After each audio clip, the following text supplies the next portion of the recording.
Magandang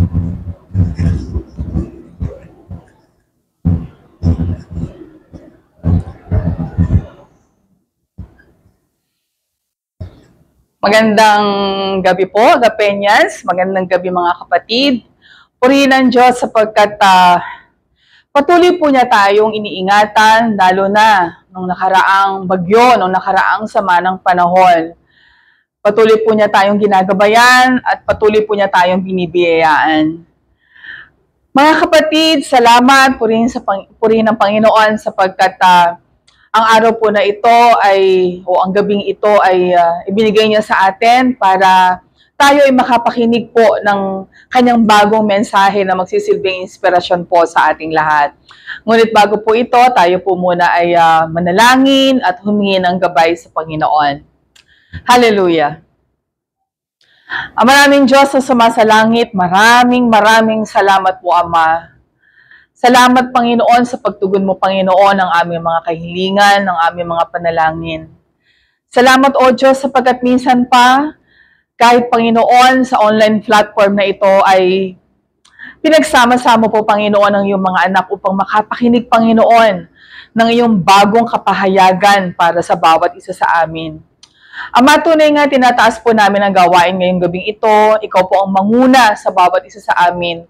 Buksan niyo, Panginoon, ang aming spiritual minds, ang aming spiritual hearts, Panginoon, upang sa gayon, patuloy kang pumasok sa aming puso at isipan.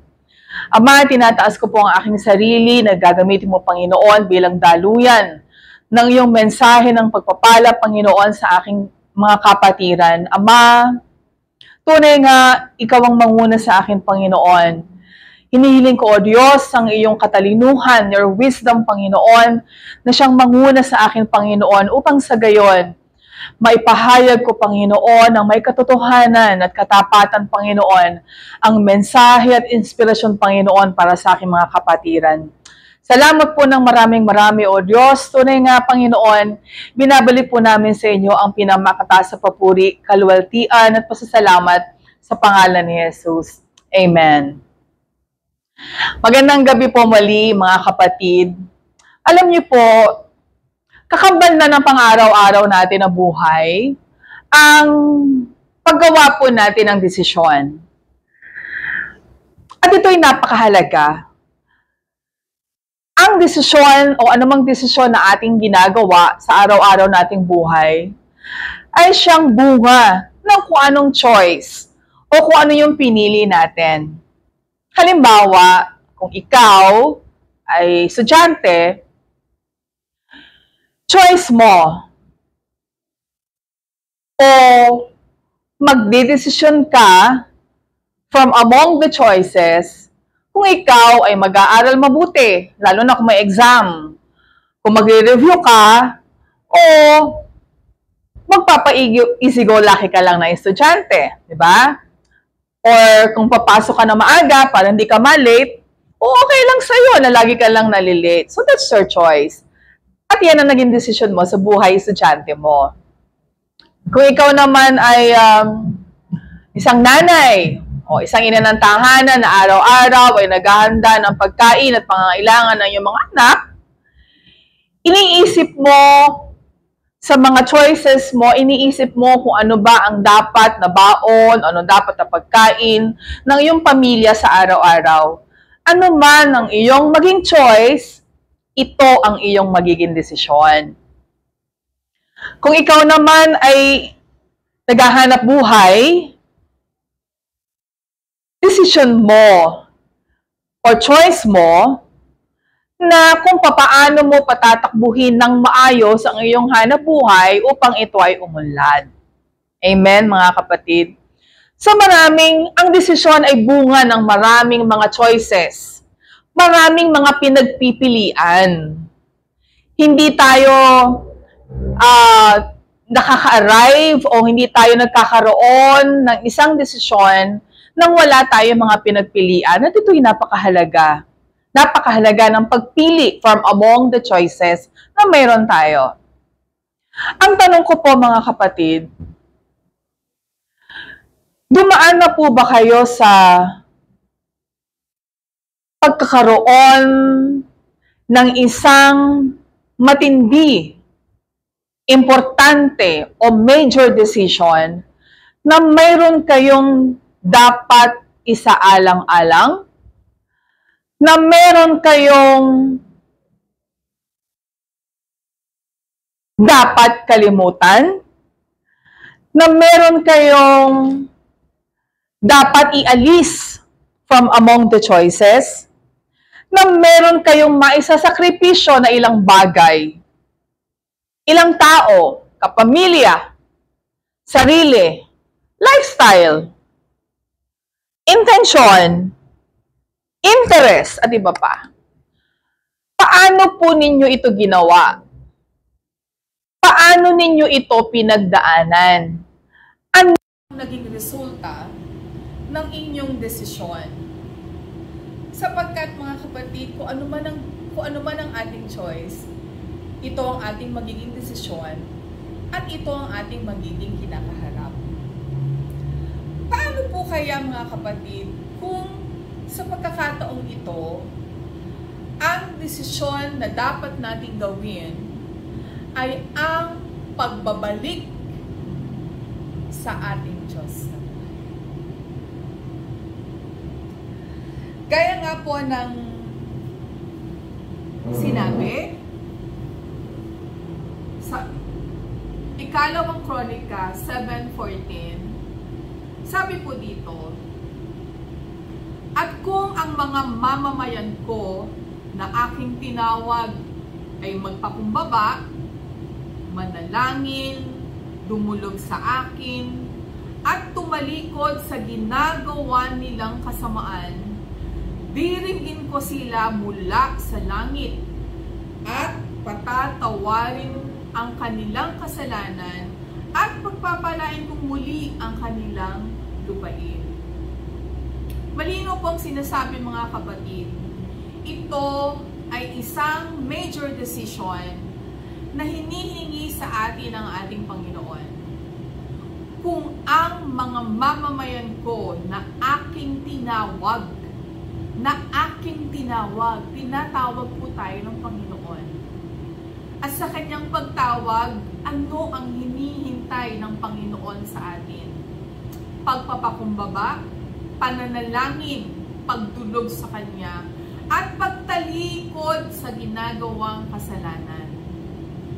Mga kapatid, sa sinasabi ng Panginoon, pinapaalala sa atin sa 2 Chronicles na ito, your decision matters. At ito po yung pag-uusapan, pag-aaralan po natin ngayong gabing ito. May mga gustong ipaalala, meaningful reminders. May mga gustong ipaalala po sa atin ng Panginoon sa panahon ng pagtugon natin sa sinasabi sa 2 Chronicles. Sabi po ng Diyos, God wants us to respond. God wants us to respond. Balikan po natin yung 2 Chronicles. At kung ang mga mamayan ko na aking tinawag ay magpakumbaba, ano ang responde? Ano ang pagtalima? Magpapakumbaba, mananalangin, dudulog sa akin, tatalikod sa ginagawa ng kasalanan. Unang paalala ng Panginoon, if all of us will respond, tatalima, didinggin ang kanyang pagtawag. Sabi dito sa Hebreo 3:15, sa araw na ito, kapag narinig ninyo ang aking tinig, o ang tinig niya, huwag ninyong patigasin ang inyong puso, tulad ng ginawa ng inyong mga ninuno nung sila'y maghimagsik. Mga kapatid, malinaw pong sinasabi, huwag ninyong patigasin ang inyong mga puso. Gusto tayong maramdaman ng Panginoon sa kanyang pagtawag sa atin. Nais ng Diyos na tayo ay tumalima. Magkaiba po kasi yung nakikinig tayo. Wala lang, pagkatapos ng pakikinig, wala na. Tahimik na. At yung pakikinig ng may pagtalima. Sa pakikinig ng may pagtalima, doon mararamdaman ng Diyos kung anong desisyon ang ginawa natin o anong choice ang ginawa natin sa mga nakaharap sa ating mga choices. Mga kapatid, kung nais po natin na sumunod sa Panginoon at mag-respond sa Diyos, dapat po makita ng Diyos ang sinseridad natin sa pagtalima sa Kanya. Ang dami na po nating mga naging katuruan tungkol sa pagsunod sa Panginoon. Kung papaano tayo aangkla sa Kanyang presensya. Kung papaano magiging matibay ang ating pananampalataya sa Kanya. Gusto po ba natin magbago? Gusto po ba natin na mag-turn around? Gaya po ng tema natin ngayong buwan na ito. Mag-turn around o bumalik, biglang bumalik sa Kanya. Humarap muli sa Kanya. Well then, kung gusto po natin mangyari nito, ipakita po natin na willing tayo. Sincere po tayo. Gusto natin. Gusto nating magbago. Kung gusto nating magbago, ipakita po natin, gawin po natin kung ano yung mga paraan at tamang gawin kung paano po tayo magbabago. Kung paano po tayo makararating dun sa gusto natin na level ng pagbabago. Magsisimula po tayo sa paghakbang natin, pagkilos, at paggawa ng mga tamang desisyon mula sa mga choices na nasa paligid natin. Sa simula po ng paghakbang natin, pagtalima, pag-respond natin, pwede tayong magkamali.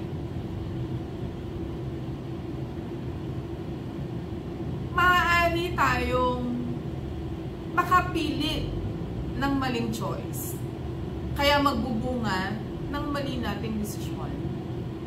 Pero mga kapatid, hindi po dapat ito yung maging parameter o basihan para ihinto natin yung paggawa natin o pagpapatuloy ng paghakbang natin tungo sa pag-respond, pagdinig, pagtalima, paggawa ng tama sa hinihiling ng Panginoon sa Hebrews 3:15 o Hebreo 3:15. Maaari, kaya tayo nagkakamali, tinuturuan pa tayo ng Panginoon. Nagkamali ka sa una, meron pa namang pangalawa. Nagkamali ka sa pangalawa, meron pa namang pangatlo. Dapat mong laging bibigyan ng tsansa ang sarili mo. Huwag mong puputulin, huwag mong papatayin ang tsansa na ibinibigay sa iyo ng Panginoon. Maaaring may gusto lamang ipayuwati ang Diyos sa iyo. Maaaring meron ka pang hindi maiwan na gustong tanggalin ng Panginoon sa iyo, like bisyo. Maaaring mayroon ka pang bisyo, may pagkukulang ka pa na hindi mo maiwan kung kaya't hindi ka makarespond sa Panginoon. Mga kapatid, our decision is very important. We cannot expect the best result if we do not give the best effort. Amen. Hindi po natin maaasahan na maganda yung magiging resulta sa ginagawa natin kung di natin ibibigay yung best effort natin. Di po ba? Sa lahat ng ating ginagawa, dapat yung best na para sa Panginoon. Kung pipili din lang po tayo from among the choices that we have para makasunod po tayo sa Panginoon, piliin na po natin yung pinaka-best doon sa mga choices na meron tayo upang yung best result, yung best decision po ang magawa natin. At ito'y isang paalala ng Panginoon sa pag-responde natin sa Kanyang panawagan. Amen? Pangalawa, sabi ng Diyos, pinapaalala rin po niya sa atin sa paggawa po natin ng desisyon. Do not remain tied in your past and expect victory. Huwag po tayong manatili, huwag tayong patali sa ating mga nakaraan. Mga kapatid, naranasan na po natin ang sarap sa presensya ng Panginoon. Naranasan na po natin ang sarap na mga biyayang ibinibigay sa atin ng Diyos kung tayo'y tumatalima sa Kanya. Napakahalaga ng bawat desisyon na ginagawa natin. Kung naranasan na po natin ito, may rason pa ba para bumalik tayo sa dati nating maling ginagawa? O sa dati nating maling nakagisnan o maling buhay? Kung sa ngayon, mayroon kang nagagawang pagkakamali na labag sa gusto ng Panginoon na ayaw ipagawa sa iyo ng Diyos, sa palagay mo, anong mararamdaman mo? Sa palagay mo, anong mararamdaman ng Panginoon? Sa palagay mo, nalulugod ng Panginoon sa ginagawa natin pagkakamali sa Kanya? Kung ikaw ay isang magulang at nagkamali ang iyong anak, hindi ba nasasaktan tayo kapag ang anak po natin nakakagawa ng pagkakasala? How much more ang ating Panginoon? So, huwag na po tayong patali sa mga dati nating maling ginagawa, because we will take full responsibility for every actions that we make. Napakalaki po ng responsibilidad natin, mga kapatid, sa lahat ng mga aksyon na ginagawa natin, sa lahat ng mga desisyon na ginagawa natin. Napakahalaga ng desisyon natin, mga Kristiyano. Napakahalaga ito sa Panginoon. At uulit-ulitin ko po ito. Napakahalaga ng bawat desisyon na ginagawa natin sa mata, sa paningin ng ating Diyos. Mga kapatid, ano po ba kasi yung mga hindi natin maiwan na nagsisilbing stronghold o yung nagsisilbing pader kung bakit hindi tuluyang makapasok ang Panginoon sa puso natin? Kung bakit nagbabara ang puso at isip natin na papasukin ang Panginoon, na dinggin kung ano yung pagtatama sa atin ng Panginoon. Ano yung stronghold na ito? Kasalanan ba? Kung kasalanan, anong uri ng kasalanan? Karumihan ba? Kung karumihan, anong uri ng karumihan ang hindi natin kayang talikuran para tayo ipapatali sa ating nakaraan? Pangit na karanasan ba? Ang pangit nating karanasan ay nagdidikta sa atin para maging pangit din ang pagtingin natin sa ating hinaharap. Kung may pangit kang karanasan at nanatili kang nakatali sa pangit mong karanasan, kailanman hindi ka magkakaroon ng positibong pananaw. Mawawalan ka ng tiwala sa iyong sarili at mawawalan ka rin ng tiwala sa iyong kapwa na patuloy na umaalalay at nagpapaalala sa iyo kung ano ang tamang desisyon na dapat mong gawin. Mga kapatid, kung mawala na po tayo sa tanikala na tumatali sa atin, ikaw lamang. At ang Diyos ang tanging nakakaalam kung ano yung mga strongholds na iyan na tumatali sa iyo, kaya hindi ka makamove forward. Kung kaya hindi ka makapagdesisyon ng tama, inaantay, kapatid ng Panginoon, ang tamang desisyon mo. Because your decision matters to God. Unforgiveness,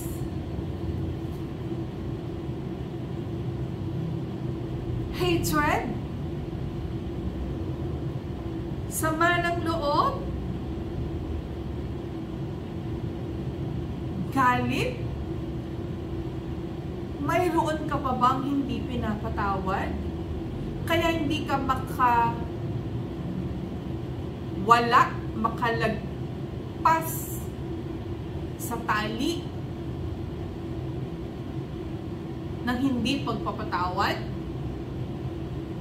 Mga kapatid, we cannot move forward kung tayo nakatali sa hindi pagpapatawad. Pero unang paalala ng Panginoon, kayanin natin na patawarin ang ating sarili. Sapagkat hanggat hindi natin napapatawad ang ating sarili, mahihirapan po tayong patawarin ang ating kapwa. Kapag pinatawad na natin ang ating sarili, makakaya na po natin mahalin ng lubos ang ating sarili. At kapag namahal natin ng lubos ang ating sarili dahil pinatawad na natin, kaya nating mahalin ang ating kapwa, lalo't higit ang ating mga kaaway, lalo't higit ang mga taong nakasakit sa atin. At kung kaya nating gawing mahalin ang ating kapwa, kaya nating higit na ipakita ang pagmamahal natin sa Panginoon. At siya ang desisyon na hinahantay ng Diyos sa bawat isa po sa atin. Mga kapatid, kasi lahat ng iyan, kapag napatali ka dyan sa iyong past, magkakaroon ka ng takot. At pag nagkaroon ka ng takot, sabi ko sa inyo, walang mangyayari sa atin. Sayang. Sayang yung ibinigay sa atin ng Panginoon na karanasan. Kung tayo nagkamali, hindi po ang muli ang lahat. Hindi ibig sabihin na tayo tatalikod. Balik! Balik tayo sa Panginoon. Ang ganda ng tinanggap na, ang ganda na naging karanasan natin sa Diyos, so tinanggap natin siya, di ba? Pero dumating tayo sa punto na nagkakamali tayo, nagkasala tayo. Balik! Balik po tayo sa Panginoon. Let us respond. Tanggalin natin yung pagkakatali natin sa luma nating nakaraan. Kasi, how can we expect victory? Paano natin naasahan ng katagumpayan kung tayo nananatili sa kasalanan, sa mga dati natin ginagawa, di ba? Di ba sabi nga ng Panginoon, kung pangit mo yung nakaraan mo, if your life is a mess, God can turn your mess into a message, di ba? Ipakikita sa iyo ng Diyos, ibibigay sa iyo ng Diyos yung magandang mensahe kung paano magiging maganda mula sa pangit, mula sa pangit hanggang sa maganda ang iyong karanasan. Di po ba? Mula sa pain, mula sa sakit hanggang sa kaginhawahan. Mula sa pagkabagsak o pagkatalo hanggang sa katagumpayan. Mangyayari lamang po ito. We can expect victory, sabi nga ng Panginoon, if we will not remain tied in our past. Tanggalin yan, wasakin ngayon din yan, mga kapatid. Kasi, sabi nga sa Pilipos, I can do all things through Christ who strengthens me. Ang Diyos ang nagpapalakas sa atin. Kanino ka ba natatakot? Kung may fear ka, kanino ka natatakot? Doon ba sa nakaraan mo? Natatakot ka pa ba sa nakaraan mo? O natatakot ka na hindi kakalingain muli ng Panginoon? Mga kapatid, the fear of the Lord is the beginning of wisdom. Tandaan po natin yan. Ibibigay sa atin ng Diyos ang katalinuhan, tamang desisyon. Manalig po tayo sa Kanya. Mas nakakatakot kapag ang Diyos ang pumalo sa atin. Hindi po ba? Pero ang sarap ng pakiramdam kapag meron kang nakalas na tali mula sa iyong nakaraan. Na pangit na tali mula sa iyong nakaraan. O kaya, mga kapatid, mag-declare tayo ngayon. Mag-declare po tayo ngayon. Sabihin po natin na, I can do all things through Christ who strengthens me. Kasi, sabi nga po sa unang Pedro, talatang 2, 1 Peter 2, verses 1 to 3, dahil ipinanganak na kayong muli, talikuran nyo na ang lahat ng uri ng kasamaan. Ito na yung mga choices. Talikuran ang lahat ng uri ng kasamaan, pandaraya, pagkukunwari, pagkainggit, at lahat ng paninirang uri. Unang choice, talikuran ang lahat ng uri ng kasamaan. Pangalawa, gaya ng sanggol na bagong panganak. Pangalawa, manabik kayo sa dalisay na gatas na espiritual upang lumago kayo hanggang makamtan ninyo ang ganap na kaligtasan ngayong naranasan na ninyo ang kabutihan ng Panginoon. See? May choices. Dalawa yung binigay sa atin na choices ng Panginoon sa 1 Peter. Una, talikuran ng ating nakaraan. O, talikuran ng ating mga latang uri ng kasamaan. Pangalawa, manabik sa dalisay na gatas na espiritual. Alin doon ang pipiliin mo? Mga kapatid, sa dalawang choices, your decision matters.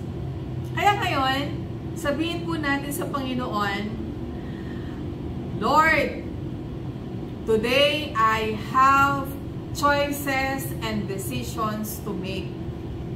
Panginoon, sa mga oras na ito, ako po ay gagawa at pipili ng aking magiging desisyon. For I know that my decision matters to you. Inaantay ng Diyos yan. Kapatid, hindi nagbibiro ang Panginoon. Inaantay ng Diyos yan. Your decision matters. At pangatlo, sabi ng Diyos, pinapaalala po sa atin sa paggawa natin ng desisyon, establish necessary limits. May limitasyon. Limits to keep ourselves on track. Anong ibig sabihin po nito? May hangganan. May hangganan ng paggawa mo ng mali. Dapat alam mo na kung ano yung tama, kaya mong i-distinguish. Kaya mong makita kung ano yung tama at kung ano yung mali. Sapagkat pag nakita mo ito, yung limitasyon na ito ng tama at mali, dito tayo simulang tuturuan ng Panginoon upang makaiwas tayo sa pagkakamali. Yun po yung sinasabi ng Panginoon.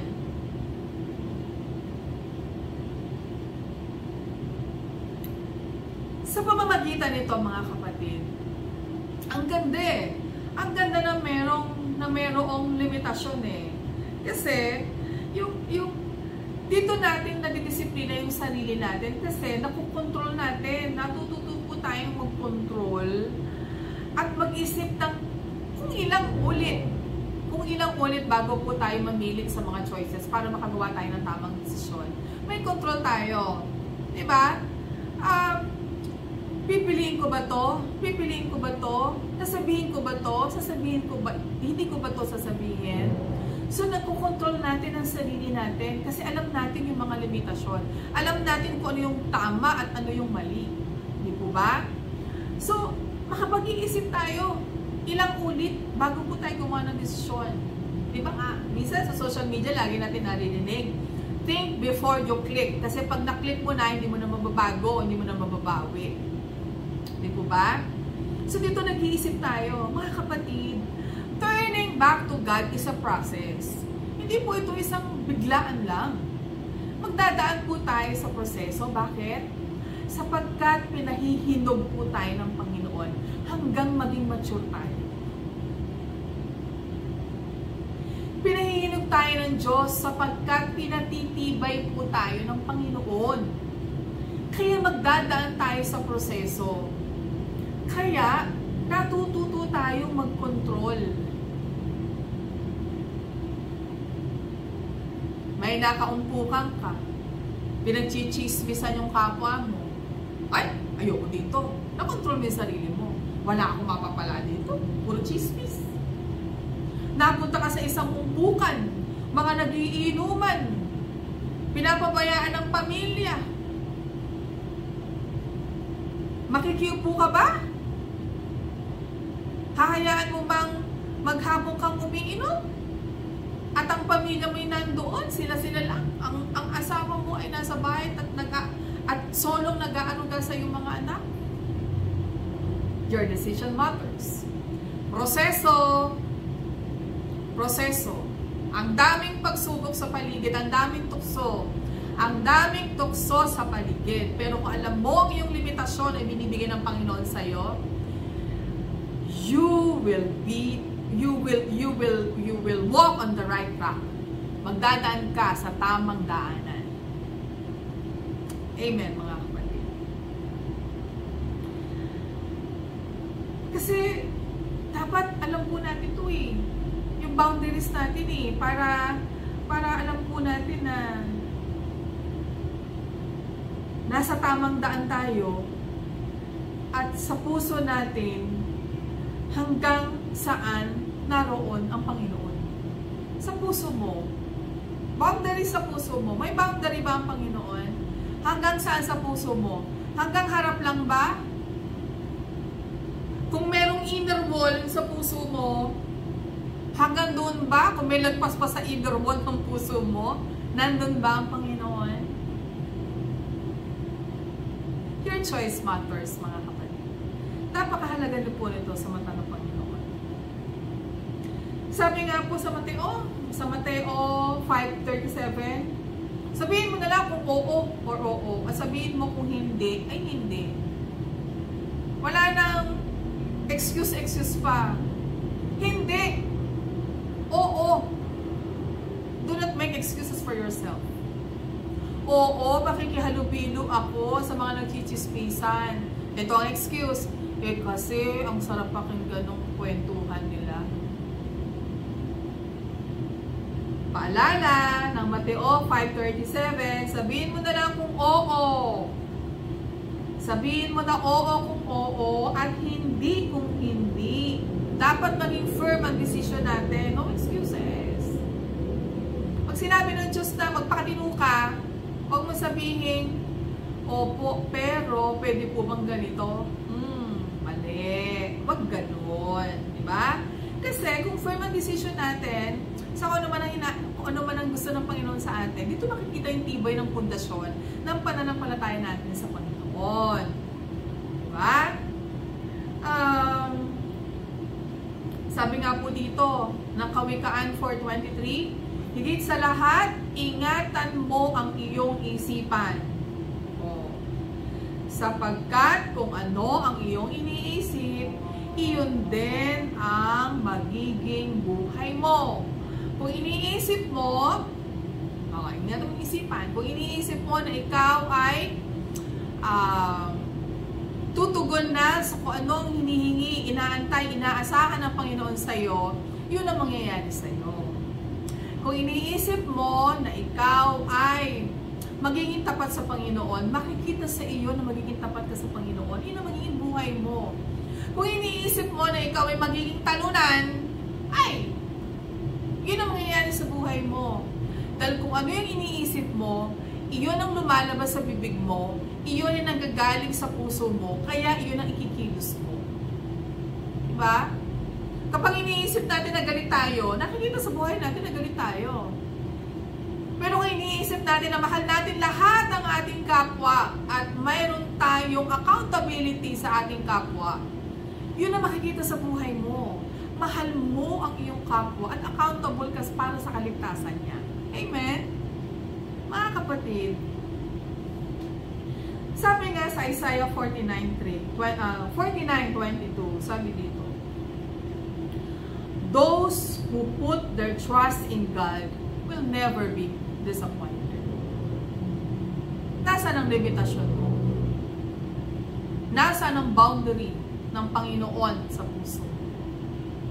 Nasaan ang limitasyon mo mula sa mga tukso sa paligid? There are choices, mga kapatid. Nakaharap sa iyong choices.